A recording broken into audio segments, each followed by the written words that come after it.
хора, вие сте с Шейкър. Ако евентуално някой е забравил името ми, може да гледате предишния епизод, в който ви показах как да направите малки ничак.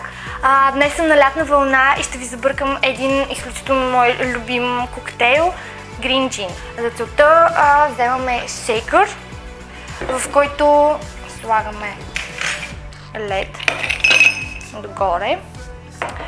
Слагаме 40 мл джин.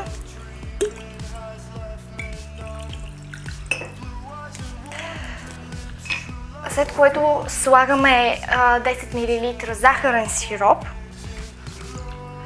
5 мл фреш от лимон и добавяме пюре от краставица, също 40 мл. След което шейкваме.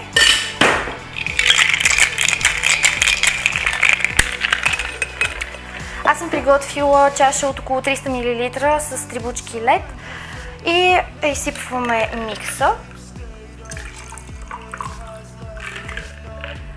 И накрая добавяме ябълков сайдър. Украсяваме коктейла.